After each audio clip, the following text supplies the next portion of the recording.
What's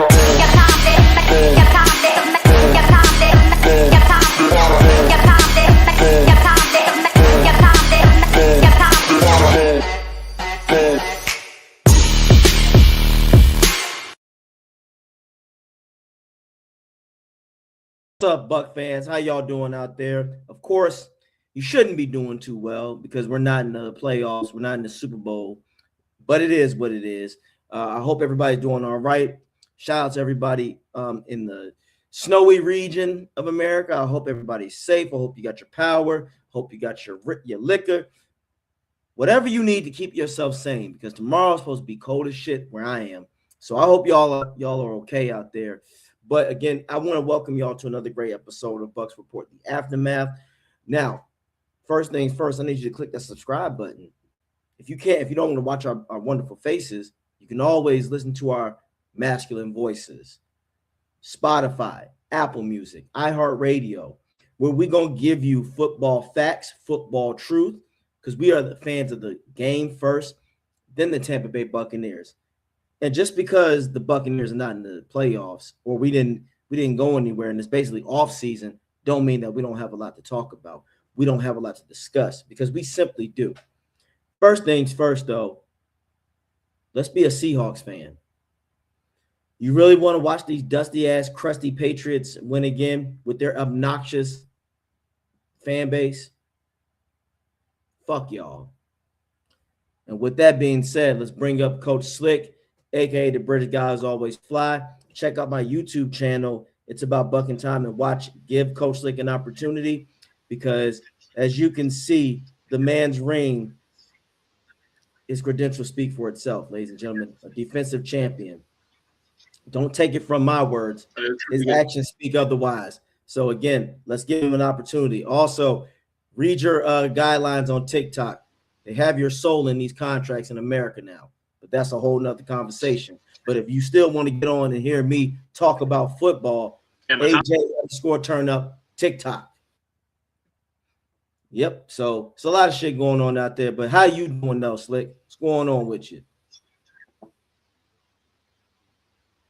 You hanging in there with me, Slick? I'm kind of happy about that. I finally got my ring, so that's kind of cool. But we're getting ready for the ring's got to come off now, because we're going into a whole preseason and we're ready to go. Get that going. We're week 2 in our preseason, and the tackling's already the tackling's already in full flow. I'm loving it. I love the smell of that. I fucking love that sound. I love it too, man, and I'm happy for you. But again, you know it's tackle practice when you hear that. That's right. That's right. But again, shout out to you for earning that championship. Shout out to you for putting the time and effort to being a coach, because it takes sacrifice, dedication, and direction when you're a coach out there, guys. I know too, but I ain't a champion like Slick. So, but let's get right into it though, Slick. Let's just talk about what was the best thing that you saw this far during the playoffs, from the wild card, from the divisional to the conference title. What was the most interesting game for you? I've just enjoyed watching the Seahawks and the brand of football that they've been kind of employing, considering they've kind of gone through an identity crisis. Obviously losing an age-old head coach that they've had for a very long time, who they did win a Super Bowl with, that they had some success with, and they've gone in a completely different direction. They bring in a bridge quarterback that everyone writ off, a bit like the story of the Buccaneers as well. And to see Donald get his flowers, to say that he's good enough to take him to a Super Bowl, then that's pretty special. I don't really know a lot of their players. I know they got a fantastic guy out of Washington, a wide receiver that we saw in the game when we played them, who was really, really good. Ohio State, sorry. So yeah, I've just been enjoying watching them. I was hoping more of the Broncos, but to be honest, once they lost their quarterback, you knew it was a wrap, right? It was a wrap. Yeah, I agree 100%. And unfortunately, the most controversial game that I watched was the Bills and Broncos. The Bills should have won that game. It was a disrespect. Now, for people out there saying, well, they shouldn't have left it in the refs' hands. They actually didn't. They did. Josh Allen did what he needed to do. He caught back up, got him into position, and unfortunately, Slick, the game was in the hands of the officials, and that is the problem that I have. In that situation, you go by the rules. The rules, not that bullshit. First of all, Slick, I'm Shannon Sharp, you're dead wrong. Here's why he's dead wrong. Say, first things first, Shannon. We are aware. He's a Broncos player. Yeah, he's you are a Broncos fan, so you really shouldn't have said anything. But Slick, the Calvin Johnson rules did not apply to this situation. This is where a lot of people misinformation comes in. The Bucs Report, the aftermath. We're here to tell you how football works and not by the biases of our team. The Calvin Johnson rule is when you catch the ball, you have to maintain control, even going to the ground. The situation that occurred with the Bills and the Broncos was when a defender and an offensive receiver are fighting for the ball for the rules of the game. It's supposed to most likely go to the receiver. And another thing, when the receiver's knees hit the ground, he is down. But again, the most important thing, Slick, is that when the offense and the defense are tugging, they give it to the offense. Now, Slick, they did that against the Texans and the Patriots. They did that against the Rams and the 49ers. Mm-hmm. So, no, the Seahawks and 49ers, I think. So here's my issue. That is why I'm getting really pissed off about officiating, Slick, because that was egregious. How do you not go by the rules? Because what was happening, Slick, if I'm a defensive coach like you, I tell every corner to do that. Hey, even if they catch the ball and it looks like they're going to the ground, snatch it out of their hands. That is essentially what we're setting the precedent if we continue with this bullshit. Rip it out. Just tell them to rip it out. But hey, Slick, according to the rules, though, I thought the receiver was down. I thought that when his knees hit that ground, he's down. And I thought even if me and him are fighting for it, that it goes to the offense. So we can't decide to do it when we feel like it, Slick. That's the problem that I have. And unfortunately, Slick, this is why people are conspiracy theorists. Now, I'm going to put this up, Slick, and I want you to take a look at it. Yeah, if you guys look really hard, Drake May and Sam Darnold are at the front. It's not a good look, Slick. Now, I know people, again, NFL, you did this to yourself when you got into bed with Vegas. You see how, Slick, people can say, look at it like that.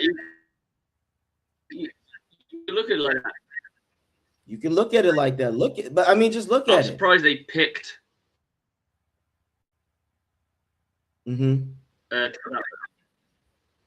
Yeah. I mean, Baker's quite close to the front, so that means it clearly means.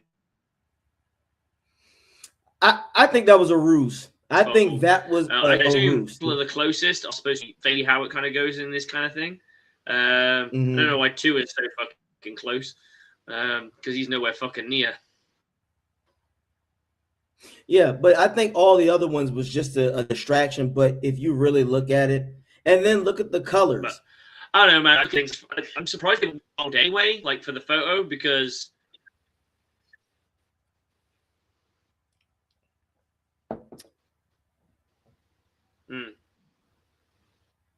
That's all I'm saying, man. I'm just looking at it like I just think that shit is just. Yeah, I can't. At this point, people have a right to get upset, Slick, and say, man, is this game rigged? Is there a script that we don't know about? Because unfortunately, I can say this, and I'm not, this is me assuming, so this is my personal opinion, but I can almost damn near guarantee you, Slick, that the owners and the NFL, they don't give a shit about the integrity of football. It's about what makes the most money. It's about what's going to sell tickets, what's going to put asses in the seats. They don't care about integrity of football like we would.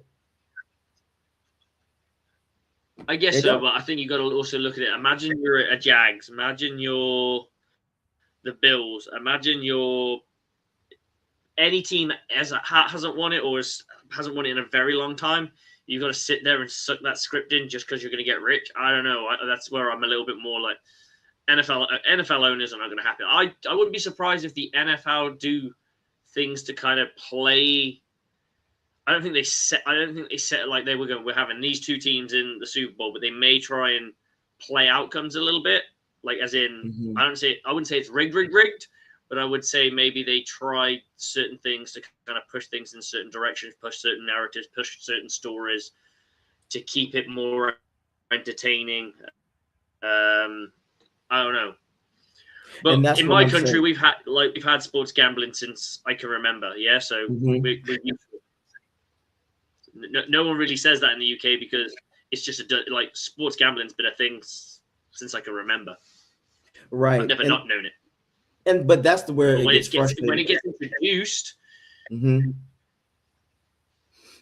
It's more 100% about the because narrative. It's more you've about gone the from a world where narrative. you couldn't gamble. Mm-hmm. Mm-hmm. No, I get that, You said it though. Narratives. but The Seahawks and the Patriots. yeah, they're like Deja sport vu. storylines. Yeah, and the shit is ridiculous because here's Mm-hmm. why. There's no reason that Drake May should be put in the same fucking breath as a Tom Brady. Are we serious? Just last year, So Slick. they're doing it. They're doing it. Exactly, but it takes away the football integrity that you and I love.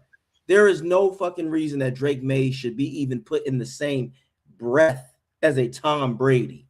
First of all, Drake May is a quarterback who had a top 10 year, but he could easily go back to being shit like he was last year. He wasn't good last year. So where is all of this? All of a sudden, he's the future.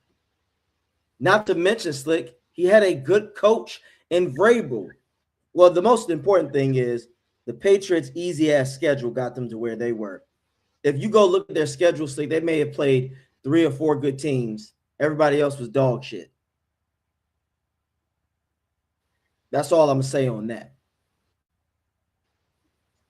That's all I can say.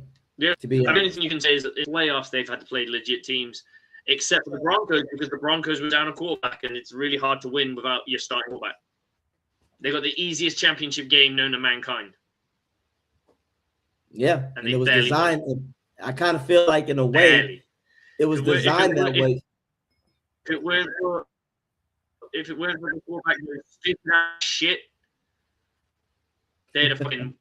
Mm-hmm. I know what you're talking about. I look at it like this too. They didn't want the Bills there because I honestly think if the I mean, Bills obviously played, they they won would it, have but beaten them. I would have loved a Bills.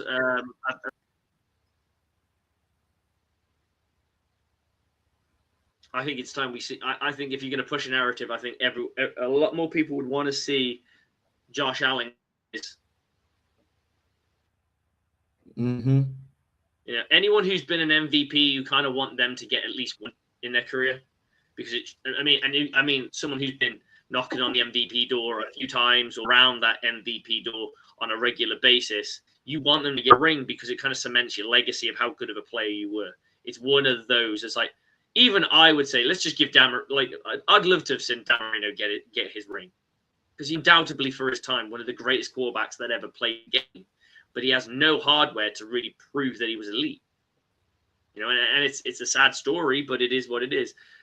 Jim Kelly, you know, he was I wouldn't say he was one of the greats of all time or anything, but he was a very, very, very, very good quarterback. He is in the Hall of Fame.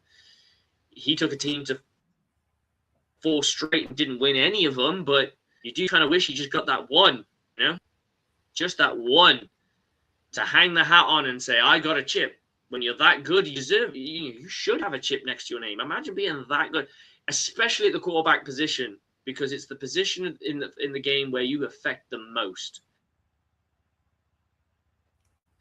The one Yeah, player in the game that has the ball in their hands the most. I agree. I agree. I just think though that sometimes they're looking at it from a business perspective more than actual football. Because again, it's a whole it's just the old when it came to the NFC championship, the stories was there already with the Rams or the Seahawks. So whoever won that game, having a rematch against the Patriots was going to be a big blockbuster story regardless. That's just how it was going to be. It was built up to be. But now it's just the fake football that I'm hearing. There's no reason, like I said, Drake May should ever be put in the same breath as Brady. I don't give a fuck if it is the Patriots. You Do know, you feel like it? I can't stand it.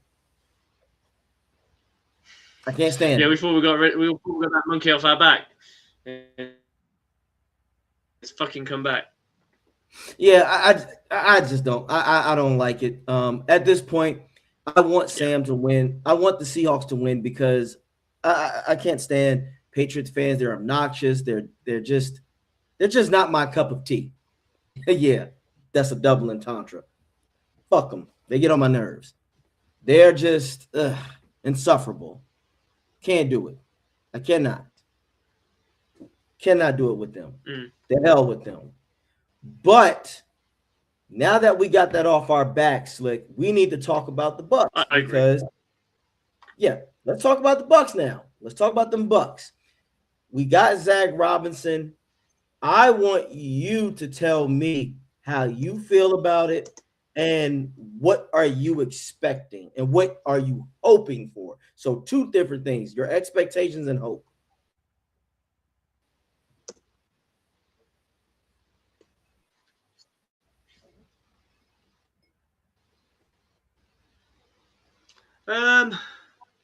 I think I would like to. I think it's a sideways step. I do think it's an upgrade from whoever Grazard. I do think it will be an upgrade. But which one have I got? They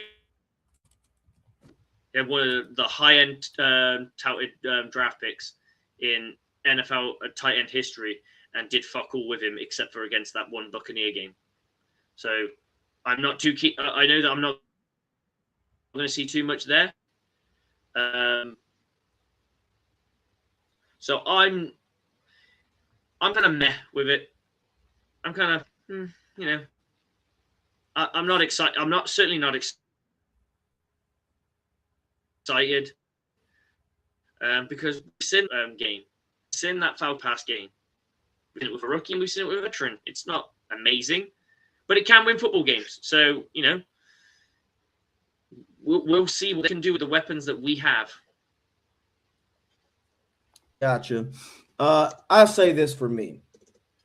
Zach, if you're hearing this, I've said this a bunch of times. Slick has said this a bunch of times.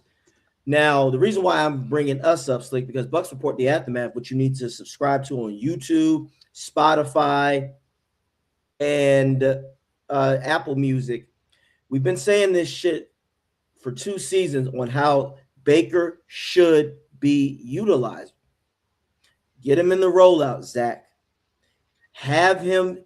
You can't keep him in the pocket too long. And when you do, you need to establish at least 4 to 5 plays where he can get that ball out quick. Now, if we can get our receiving core back, Slick, the same, and our offensive line is healthy, you need to use Cade Otton to go up the seam. You need to get those crossing routes going.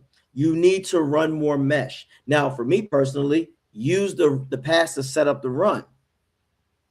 So, Zach, that's what you have in store for you. You have a franchise quarterback.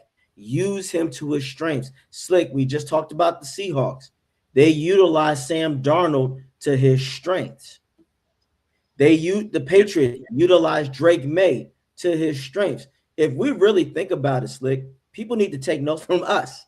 We just the team that got to where they got, Slick, in the playoffs. It is the prime example of what you and I, not other people, Bucs Report the Aftermath. What have we been saying, Slick? Coaching fucking matters. Coach Slick, a defensive champion coach, explained to you at the NFL level, it's coaching that is going to shape your team. Slick, how many stars off the top of your head can you name on the Patriots? Oh gosh, I I don't really rest know my their case. team, to be Thanks. honest. Thanks. It's You know not why? Matthew Judon. I don't know. Most people only know maybe Coaching. Gonzalez. That's about it. Most people only know Stephon Diggs is because of the Cardi B bullshit, but that's another topic anyway. Okay, I'll give you another one. Outside of Sam Darnold, JSN, who else do you know on the Seahawks that's legitimately like that? Walker's good, but superstars I'm talking about. I know the linebacking core. Jordan, somebody. I can't. Is it Jordan Brooks? I don't know. There's a linebacker there that looks really really good.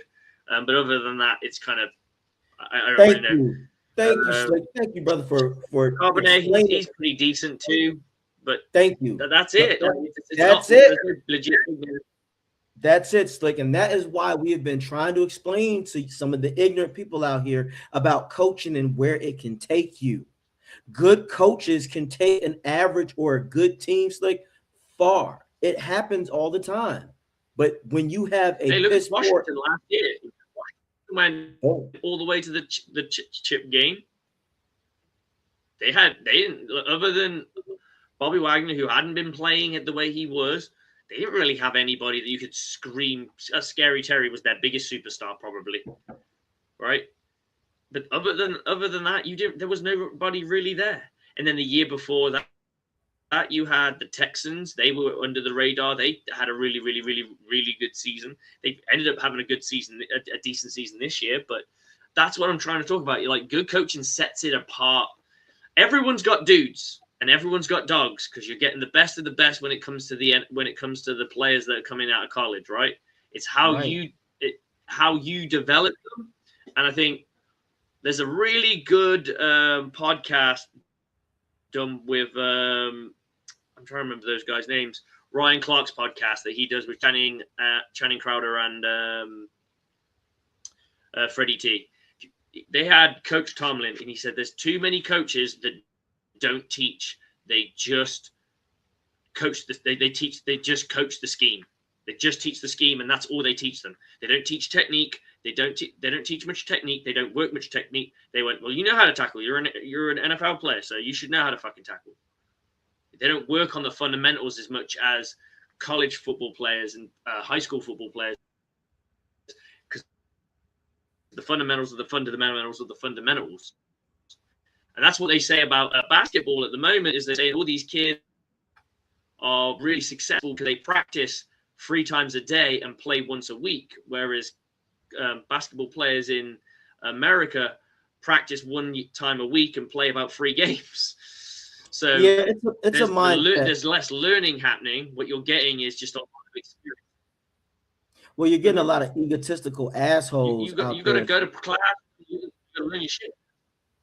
Yeah, and you got a lot of egotistical assholes that if you gave someone like you and I, like Slick, right now, if someone were to give you NFL money, you go out there and play corner and you play the best of your abilities. That doesn't mean you'd be the most successful at it, but you don't know that. I'll tell you what. Yeah. Yeah. No, dude. I am 40 years old. I hated playing corner because I felt old as shit. Get me at free safety, I'll have an opportunity. But now I know that's a different level. But that's fine. Like it's okay. But give me a shot at the coaching. Maybe I could show a thing or two. Maybe I could change some ideas. I think you could. I'm a big fundamentals guy. I'm really big on my footwork. I ain't saying that I'm shocked. We've been doing our tackling. Yeah, no, I'm just saying. It's like I ain't saying I'm that's it. Like I'm shocked. We've been doing. I ain't saying that. Hey, that's what I ain't saying I gotta, but I ain't gotta shock the world. I just gotta shock the opponent in front of me. I look at it like this: because the league is as soft as it is now, they're more based on the pass instead of the run. Have me run up the B gap, and you come at me with this bullshit like this. I ain't saying I'm the best. I'm just saying I can cause a ruckus. But coaching wise, yeah, you get me and Slick in there, Bucs or any NFL teams. I have an offensive mind. I'm innovative. The simple fact that Slick can also pick up my habits, that's not a bad thing. That's a good thing. That means we complement each other. He understands my mindset. how you talk about Slick. I love layers. I do love layers in my offense. I want to beat you in so many different layers that you don't have time to reflect. Yeah, you know that, Slick. I want to do a play where they. And it's also harder to defend the layers. Thank you. Say that again, Slick. Explain to people why layers is hard. Put on your coach and defensive cap and explain to people elegantly why. Someone's going to squeeze open on layers. See, let's say you go with a drag one way. So you've got something short, which is probably the most out of all those routes is the least threat, because if someone does catch it, they're not going to gain a heck of a lot unless they can make someone miss, right? So you have your most shiftiest guy play there. Then you have someone stretch the top. So they may pull a defender or two together. So let's say you have a Mike Evans or someone who demands double coverage. You make him go on a deeper route, so he pulls the safety away, and then you have someone play underneath that.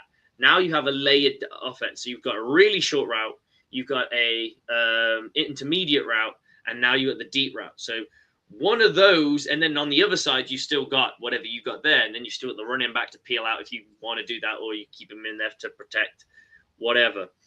But by having that, like what I would go with is trips, mesh. So bring that wide out to the other, a bit closer, so he's more like a slot. He's a slot kind of width away, and have a nice little mesh there. And then I'd have a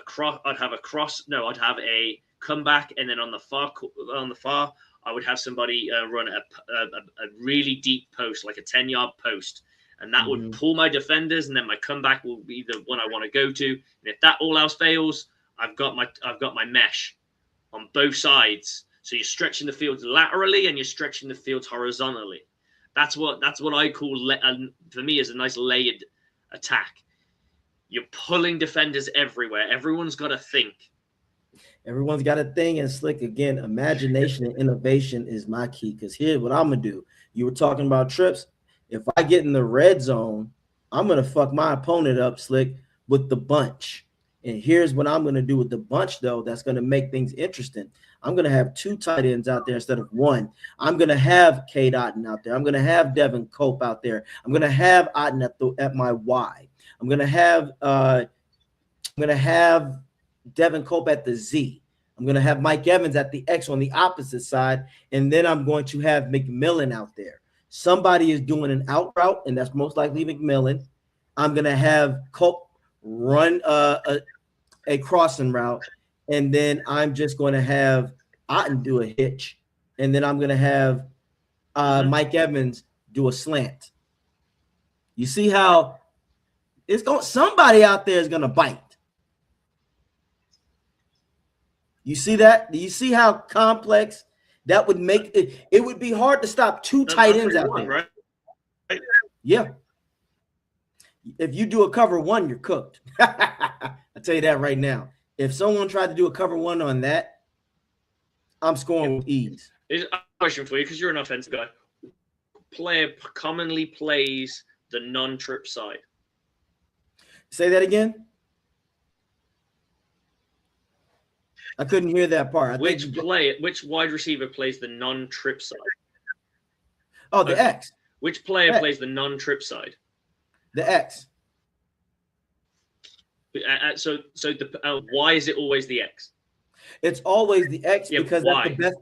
You want your best on the outside to get an opportunity, or what you can do, it also will force defenders to double him, which it thus gets somebody else open. Because if I have Evans at the X, exactly, so they're either going to double him and they're going to pull away. And if you yep. So 9 times out of 10. So you're pulling defenders away, or if you go in single coverage and you have one high, you can't double coverage because he's never going to get there in time. So you end it on a one-on-one matchup. You're going, I like that one-on-one matchup. So if someone doesn't shake loose, I'm going to quickly flip out to Mike Evans, see if he's winning. If not, I've got this shit coming here. And this is why crossing routes are useful, because you can look at Mike Evans and those crossing routes will develop in front of you. So you don't have to turn all the way. They will develop across. So you are just able to turn your head rather than your entire body back around. So you don't have to break your mechanics. You just peer out to Mike Evans. Mike's got well covered. Let's have a look at what these crossing routes are doing. Or if you've got a running back peeling out. Yeah, and a There guy you go. like You broke it down beautifully, my friend. And thank you for that. And then with the two tight ends, that causes matchup problems, Slick, because now the safety or the linebacker might have to come down, or the safety has to come down because, hey, my guy can't cover that linebacker too long. Or, hey, my nickel corner might be too small, so I got to help him out. So it leaves so many things open. And again, it's just about matchups. That's why every NFL people out there, Slick got the gift. I got the ideas. I'm telling you, we love what we do, and that's what makes football fun because football, your Jimmys, and I put it this way. I think Slick and I both can appreciate this. We believe in the Jimmys and Joes in order to execute the X's and O's. The plays that I just called, I would not do that shit with the New England Patriots receiving roster because it would be abysmal. You have to work with what you have. So that is what we're trying to explain here about the most important thing of coaching. That's what got these guys to where they were. Because I can tell you this right now. If the Bucs had a healthy offensive line and a healthy receiving roster, the Seahawks wouldn't want to play the Bucs. The Seahawks wouldn't have wanted to play us. Look at that is our signature win of the season, Slick, was that Seahawks game. That Seahawks win was the signature of our season. That is what made people go, oh, shit, the Bucs were for real, because when we lost against the Eagles, we were not supposed to win against the Seahawks. I'm going to tell you that, my friends, Buc fans, people out there, the Bucs were not supposed to win that game. They were not. And the simple fact that we came out with aggression, the simple fact that we came out with intensity, that is why we won that game. That is what we're just trying to explain here. The Bucs have got, in the beginning, it was the players that was getting shit in order. But coaching has got to expand and take their team to another level. Yep. Grizzard did not 100%. Do that. Grizzard didn't do that. Nope. Bowles did not do that with this defense. This defense has been a liability for how many years? As long as Slick and I have been on the Aftermath together, we tried to tell you poor souls out there about Bowles. We tried to explain to you why cushion defense, if you don't have a pass rush, is useless. We tried to explain to you that could be a reason why a lot of the secondary over the years was getting injured, because you're asking men to go out there 8 to 7 yards off an offender, off of a receiver, to try to go out and make a tackle, or a running back, or a tight end. That's from a static point, because they're stood there, right? When you can't really gain depth when you're 9 to 10 yards off, 12 yards off. You can't. Right. Not really, right? Even if you look at safeties that will predominantly, they'll pick up man coverage here and there, right? Because of a blitz, a man blitz package, right? Right. When they do that, they'll take maybe 1 or 2 read steps, but they can't really move that much. That's which is why you don't really want safeties covering man to man, because it can be difficult. That's right. And you know this, Slick. You know this. If you play zone too much and they get too far out in space, you can't really slow them down, because then that's pass interference or illegal contact. I mean, zone has its place. I've slowly become more and more of a man guy. I mean, when I first ever coached, I was a really big zone coverage guy. As I progressed as a coach, I actually see way more benefit in man coverage. But you need to have dudes to do man coverage. Cheers. If you ain't got dudes, you go for, if you haven't got the dudes, you go for zone coverage. Cheers, Slick. As long as you know me, you know I've been a man person ever since we started the show. Yes, sir. I've been a man. Here's why I'm a man person, ladies and gentlemen. Pause. In defensive scheme, why I like players playing man coverage is because it's simple. It's Slick. You know this. Either you beat your man or he's going to beat you. Ain't nothing complex about that. Either he's going to win in that matchup or you're going to win. When you do zone, Slick, it's a complex situation. You have to know the certain spaces. You have to trust your other man because remember, Slick, people used to give Dean a lot of shit when he let people go past him, and you had to explain that was a part of the design. And they don't get that. I think a lot of people don't understand. Hey, in zone, it's about protecting your spaces and watching that quarterback. It's hard to do both out there, folks, especially if you don't have the athleticism or the knowledge to do that. I gotta watch an elite quarterback, and then I gotta watch arguably an elite receiver run a certain route that I don't know about. Remember, I don't know their fucking route. But when you're doing man, it's either I'm gonna win or you're gonna win. That's it. And when you have that mindset, that's disrupting timing. Yeah, he would have won if the quarterback had an extra second to throw that pass, but because I stopped the pass, my defensive lineman or my linebacker got to the motherfucking quarterback. Mm-hmm. Again, y'all, football is a game of chess. You got to make sure you have the right pawns in order to initiate the type of attack you want. If you don't, you're just fooling yourself. You're going to be like the Bucs. All that talent for nothing. Because best believe the Bucs have a better roster than the Patriots. Okay? However, when you don't utilize your team the way you're supposed to, you're going to get those losses.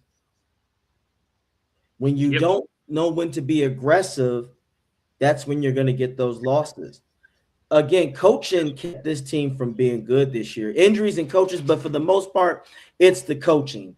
The injuries were very bad to the offense. Yes, they were. However, coaching could have got this done the right way. And we never had that. And that is why, Slick, with the Zach Robinson thing again, I just need him to hear me. Zach, please listen to me. I don't have all the answers. I really don't. But I damn sure can tell you what I've been seeing with my football eyes, with my coaching experience. You got to play to Baker's strengths. Ladies and gentlemen, pocket quarterbacks ain't for everyone. Most of your pocket quarterbacks are 6'4" and up, or they have the greatest fucking line known to man.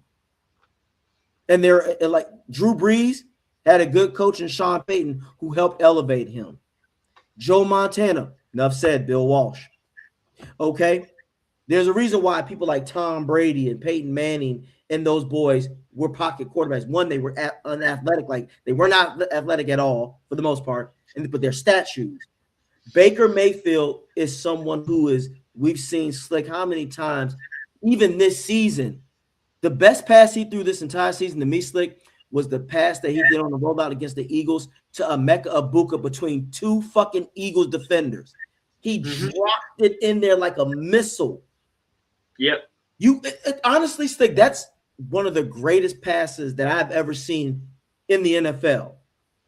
I'd say it's top 10 for me, top 10. It'd probably be number 10 because I've seen a lot other great passes. But for me, you can't get no more accurate than that. And why was that, Slick? Because he did it on a rollout. If he would have tried to do that in the pocket, that's an interception. More than likely a pick fucking six. So that's all we're trying to say, I think, Slick, is that we want Zach. Zach, you got to utilize. I do like his run attack, Slick. Yep. I do think with his rushing philosophy, Bucky is going to shine. Yeah, I think so too. I totally agree with that. I think Bucky will. This could be the coming of a really powerful running game. The only problem with us having a really good running game is it plays into how Bowles likes to play football. Oh God! Look, we know this too, Slick. I hope Zach understands in the back of his mind he might have to. And he is the Ram. He's a Ram. He was a former Ram. Yeah, he was under the McVay tree, I think. He was under the McVay tree. So he's going to know some of that stuff that Baker does like. He's going to have some of that Cohen flavor about him, right? Because he's from that tree. So that there's going to be a little bit of that. So I'm hoping that side of it is what really helps Baker come out and he finds. Because let's face it, he had the quarterbacks that he had to work with in Atlanta were Michael Penix, and a guy who is a statue. You know, yeah, and he couldn't get the he couldn't get things he couldn't get things working like you said because he had those people. Now, again, he's also going to come into a situation, Slick, where, knock on wood and pray on this, that our line can stay healthy. Honestly, if it wasn't for the line situation, Slick, I think the Bucs would have won at least 11 games. But that's a lot to ask for when your line is beat to shit. If the line could have stayed just 80% healthy, Slick, I think the Bucs would have won at least 11 because the offense, like it did under Cohen, would have said, okay, defense, we got to go out here and handle the shit. How many times, Slick, that you and I and the dude, we said this for years, ladies and gentlemen, don't listen to other people because they're telling you shit that Slick and I said 2 years ago. We told you that this offense was the true hero. We gave you the statistics. Slick broke down the statistics, and I know for a defensive mind of his, seeing the shit that the Bucs did broke his heart. I know it broke your heart, Slick, because Slick asked one of a good question, and it's something that a lot of you motherfuckers out here in the Bucs community don't have the balls to ask. Slick, you said you would ask Bowles. Can you please tell me why? Do you continue to do this? Can you ask me why? Can you tell me what is it about cushion coverage that makes you so confident despite it failing? You know what people do, Slick? They dance around it. Well, it seems that this doesn't work. No. Slick would say, I need to know why.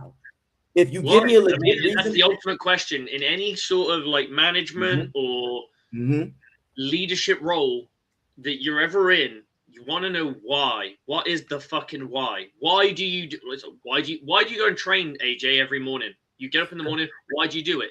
That's your why. That's my why. Yeah? That's right. Right. So why, Bowles? Why are you hell bent on calling a coverage that does not work? It's never worked.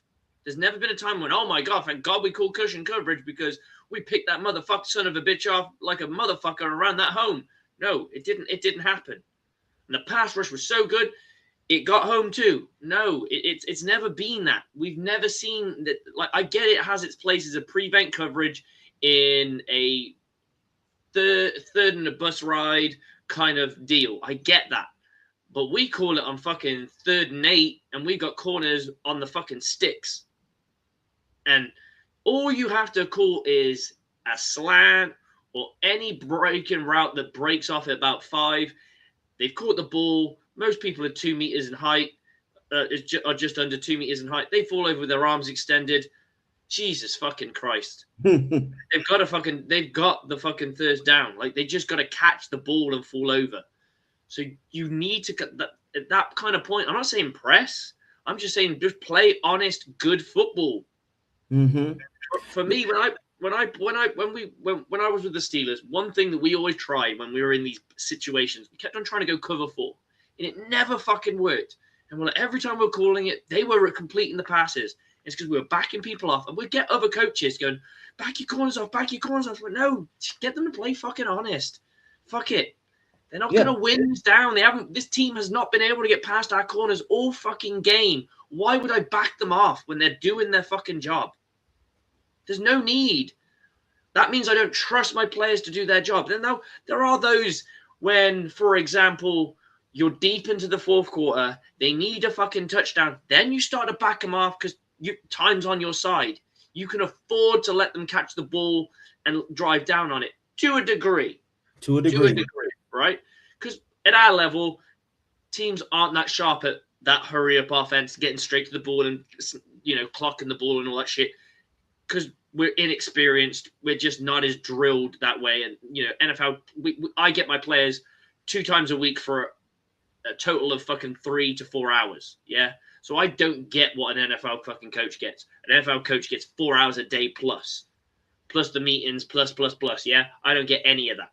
Mine are all done fucking in my own time when I get chance to do it.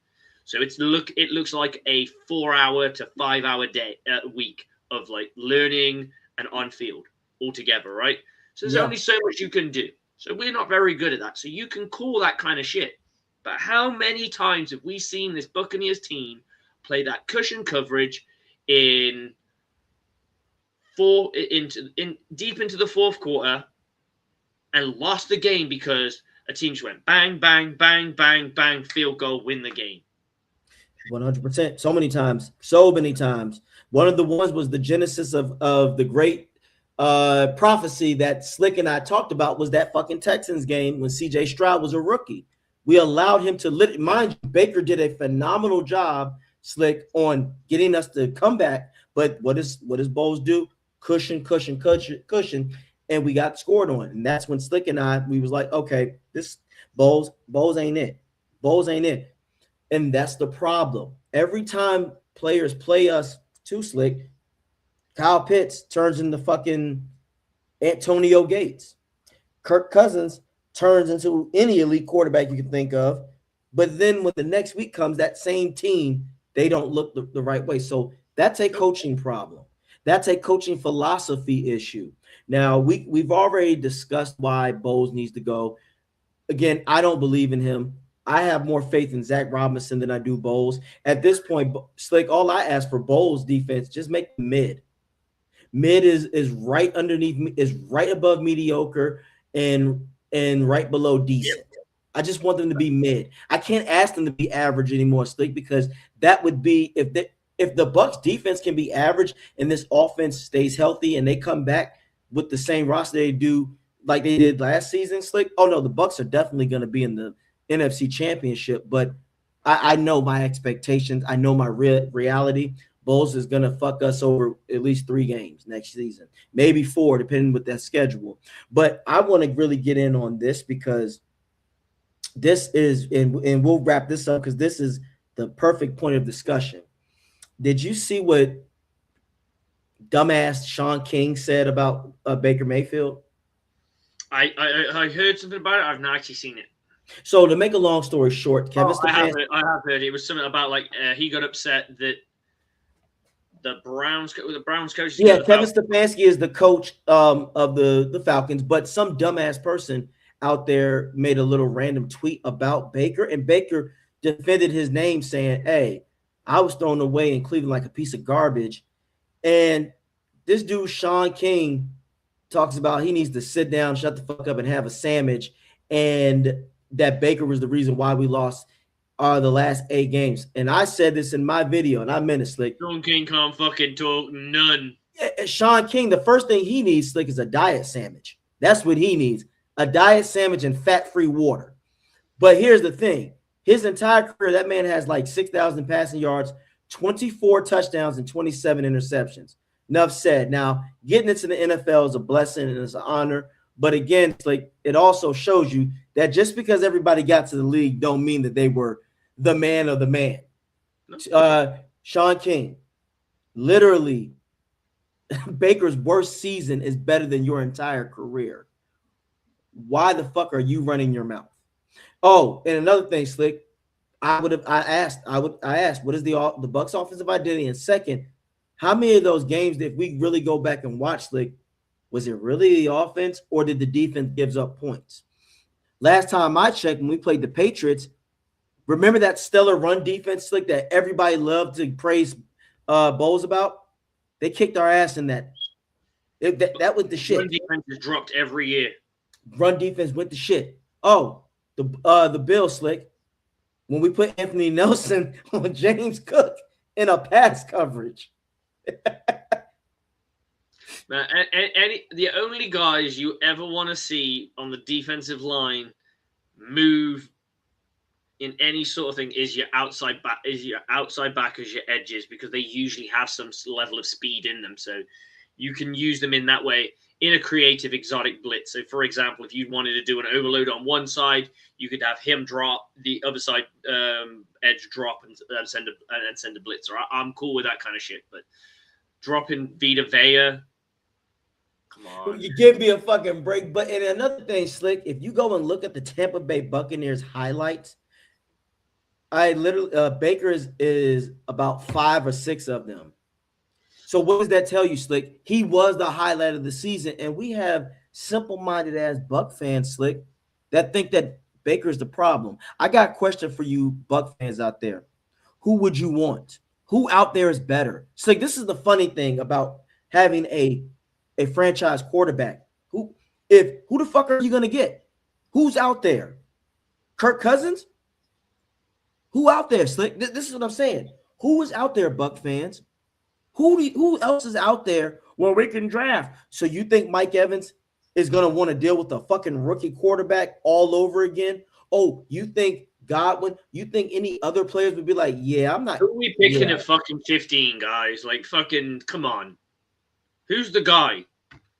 Who's the fucking savior of the fucking franchise? I'm not saying that there might be a guy there. I don't know. You know what? We won't know if there's a guy there until year fucking 4 of the NFL, after that NFL draft. We won't, because let's face it, guys have to develop. And when you bring in a quarterback, you are literally writing off potentially 2 years. You are. Look, the Drake May thing, that doesn't happen very often. It doesn't happen very often. And remember, ladies and gentlemen, Drake May just got good, Slick. They're acting like that he was this promising figure last season. I remember this, Slick. I remember Patriots fans thought he was a fucking bust. That man had 2,276 passing yards, Slick, 15 touchdowns and 10 interceptions. He just found the right coach. He found the right coach. And Josh McDaniel, right offensive coordinator, got the right quarterback coach, and the thing is, out of the Patriots, and this is the only reason I would potentially even like them to be in that shot, is I love Vrabel as a coach. He is everything I want in a defensive-minded coach. He's got attitude. He's got a little bit of swag about him. He's cocky to a degree, and he's hard fucking nosed. I love it. I think if you could have him and a Bruce Arians as your offensive coordinator and yourself as the head coach, that would be a dream scenario of having a defensive coordinator and a offensive coordinator around there. Like, damn, like, fuck, whoa.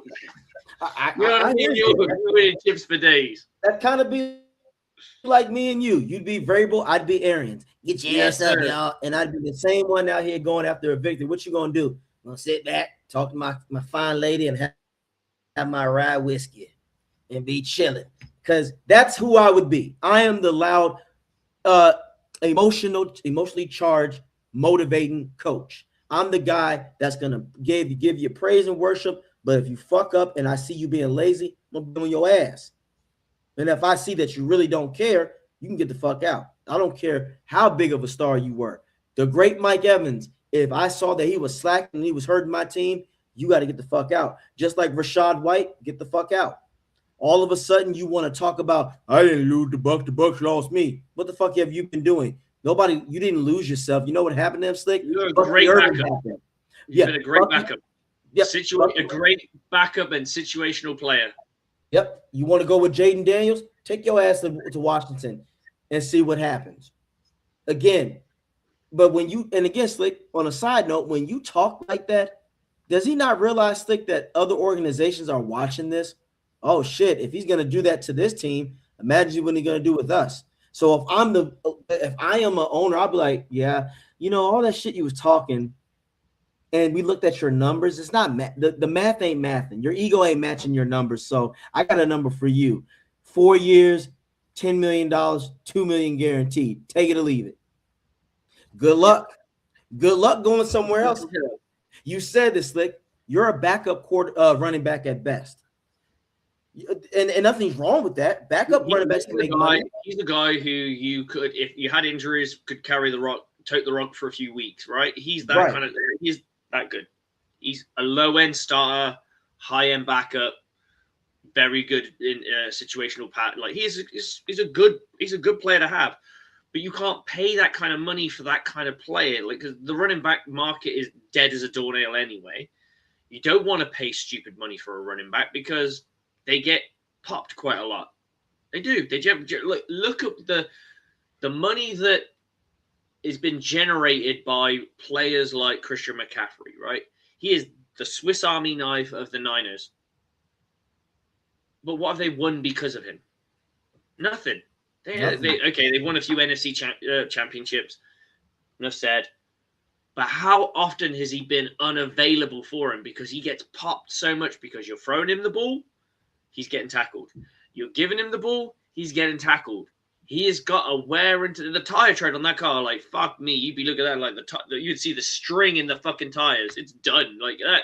That's ready to fucking pop any time. And yeah, he's had a season this year. But like I said, inevitably the Niners will fall because eventually you have one weapon and all they got to do is stop it.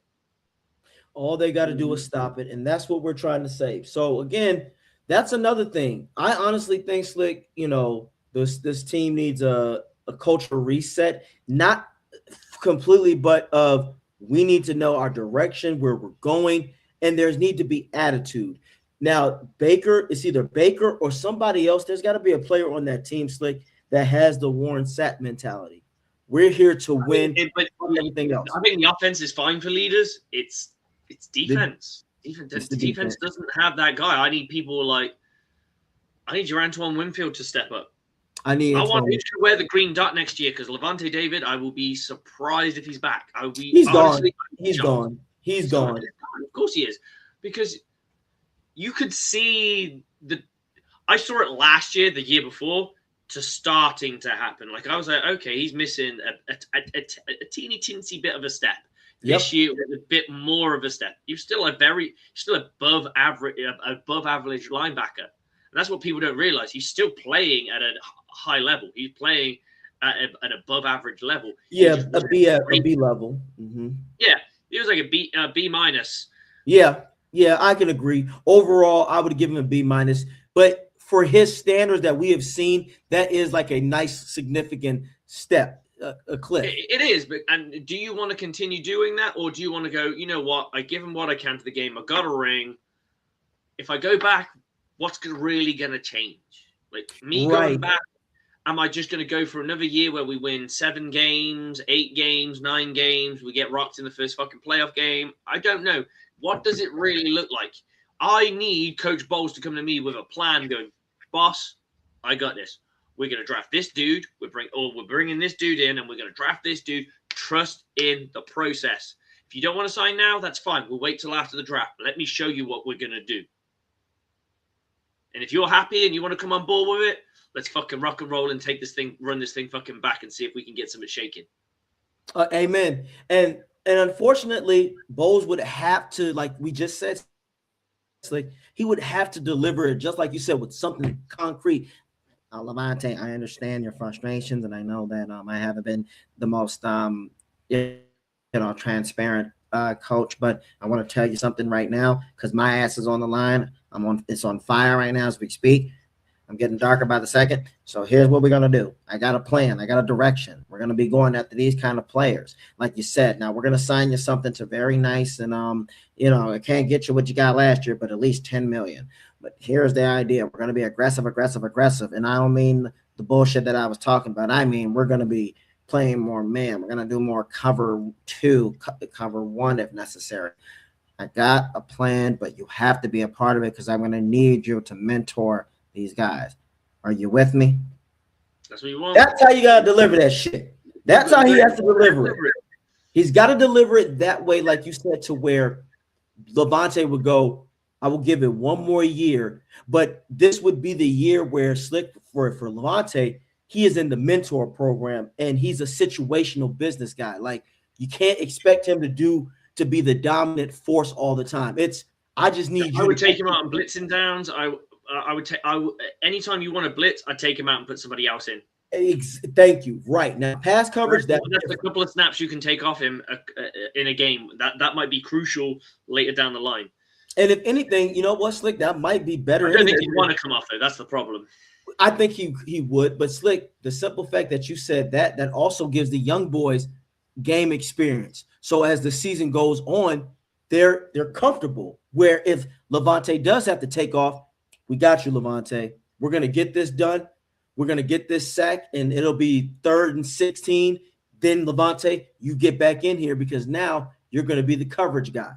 So a lot of that is going to have to change, Slick, and that's why with Zach, the last thing I'll say on this, and I'll wrap this bad boy up, we know Offense, you're gonna have to be the hero this year. So I know in the draft league they got to invest a lot in the defense, but it's gonna take time for those players to develop, and we got to see who's gonna be about what. Offense, Slick, as unfair as it is, they're gonna have to give us 10 games, 10 minimum. The offense alone, 10 minimum. That's it, Slick. I'm sorry to say it, Okay. but offense, I if go with Mike eight. Evans comes back, I'm cool with that. I'm cool. I mean, I'll take that. the reason why I say 10 because the NFC South is going to get more competitive. It's going to it's going to get more competitive. I think the Saints are going to be sneaky good. I think the Falcons will fall off. What's fuck? Okay. Come on. I don't even get the Kevin Stefanski fucking hire. Like I think I think Arthur Blank is a lovely bloke. He seems a really cool dude. He ain't got a fucking clue. Really Well, ain't got a fucking clue. That so works he in goes our after favor. a maestro young guy. Well, I mean, Robinson's not young, but he goes after the offensive coordinator with a flash on a flashy team, and it doesn't work. So what does he do? He goes, "Oh, you know what? I'll just go with a really experienced head coach." Okay, cool. What's Cleveland fucking done? That's why he What's should have. Cleveland fucking done? Yeah. The last time Cleveland was good, Baker was there. Baker hasn't been in Cleveland for fucking 4 years. And they ain't been shit ever since. So they've done nothing for 4 years. 4 years they've been dumpster fire, dumpster fire, dumpster fire, dumpster fire. So you know what, Slick, you might be on to something. I don't see Kevin Stefanski doing anything. I really don't. I'm going to agree with you more because I honestly think the Panthers are going to take a step back because, first off, the Falcons got them in the playoffs, not the Panthers. That's something that a lot of Panther fans don't like to admit, Slick. The Bucs beat them. So their destiny was more out of their hands than the Bucs. We beat you. If they would have beat the Bucs, that's a different story. They would have been in. But that was their playoff game was us, right? That was their win and you're in. Yep. We had multiple of them. We fucking failed miserably until the last one. It was almost like, we'll save it to the last one. Oh, fucking guys, we could have fucking won these fucking games a long fucking time ago. Yep. And that's what makes me sad. Yep. I agree, bro. But with that being said, guys, we'll be back next week. We're going to, of course, we're going to talk about our Super Bowl predictions, and we'll break that game down, and we'll break the teams down and what they have to do, because that will be interesting because, again, we're fans of the game first. I'm familiar with the Seahawks and the Patriots, so I'll send you some information about them if you need me to, and we'll dive into the players and what's the outcome and what could happen and what should happen. But again, I want to appreciate and thank everybody for checking out Bucs Report, The Aftermath. Again, subscribe to the YouTube channel, Spotify, Apple Music, and iHeartRadio. Again, my YouTube channel, it's about Buck and Tom. Please give Coach Slick an opportunity. Yeah, as you can see him sipping with that ring on. That's a defense. That's a championship ring, y'all. His resume speaks for himself. You have to put champion in there. So with no further ado, check me out on TikTok, AJ_turnup, where I talk shit, but I know a little bit. I break down the facts. So I will holler at y'all. Y'all take care. Go Bucs, despite all the crisis we're in right now. But let's get it going. Holler at you later, Slick. You be easy, my bro. Peace. That's my brother. That's my brother. So, guys, my football starts now. My football. So in the UK, the football preseason starts in January, and we go into about April, and then that's when the regular season starts. We've got about 3 months to get going. We're about week 2 right now. We're about to hit week 3 this coming Wednesday, and we'll build from there. Classrooms are now in session. Football practice is now in session, and we're the wheels of motion are going. And I love it because it's just after Super Bowl, I can just full on invest just in my ball. And then my season finishes in September. The football season, it's the perfect marriage for me. It is perfect. Like my football finishes, and then the NFL season starts, and I can just get into it. But yeah, Buccaneers. I was hoping for McDaniel, but you can't make a guy go somewhere. Like we're gonna all say we should lock him in a room and not let him come out. We know that Can't really happen. Like, you can't really do that. Clearly, he saw something that he didn't like, and I think that might be bold, personally. Because I do generally think, from an offensive standpoint, the Buccaneers have a lot more weapons and a lot more talent. I don't really rate their quarterback that well. I think he's an up and down guy, but it is what it is. Buccaneers now have Zach Robinson. I think the run game will get better. I'm not sure about the passing game because I never really saw that, but then he never really had that as much talent. So this could be interesting.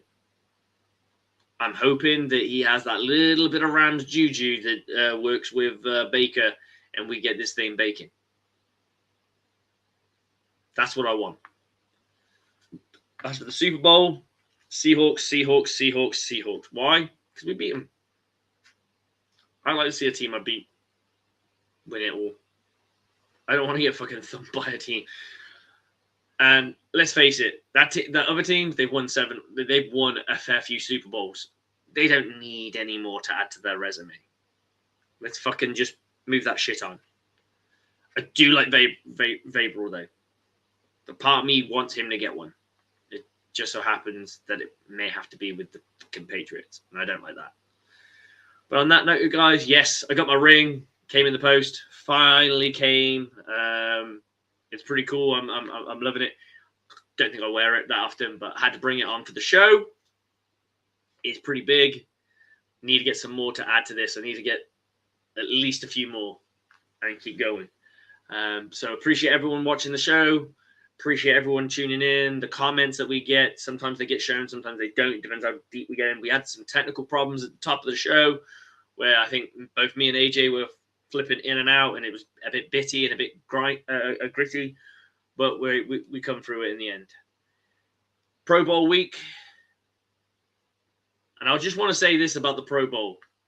A lot of fans come out saying that our other safety should have got in over Antoine Winfield. And I want to say this. You do realize there's a difference between free safety and strong safety. One got selected as a free safety. That's all I'm going to say. The other one doesn't play free safety, which is why he wasn't selected. Smith is a strong safety, not a free safety, and I believe Antoine Winfield was selected as a free safety. That's the difference, yeah? That's the difference. It's kind of the one. There's a couple of things that I don't like about the Pro Bowl. So, for example, they don't select the best nickel; they select the third best quarterback. Third best cornerback. That irritates me because you're not getting the best. You're not getting the best nickel. Period. You're just not. So, on that note, my American friends, stay safe. There's a lot of crazy shit going on in Minnesota. I don't get political, so I won't talk too much politics. Just stay fucking safe. Look after yourselves. And I will be back in the US again. Third year in a row. It's an expensive trip. I will be back in August. Hopefully getting some preseason vibes. Hopefully going to get to go to camp. I will be there August. Flights are booked. I think I'm there from the 21st all the way to the 30th. Hopefully grab a beer with a couple of you guys, and hopefully AJ going to be there. I will see you soon. And on that note, guys, that's the end of the show. Thank you for tuning in. I really appreciate everyone that does tune in and comment. Remember, next week, the Aftermath, 7 p.m., or as close to as we can get it. And then we will go into the Super Bowl. And on that note, Bucs on me, Bucs on free. 1, 2, 3. Go Bucs!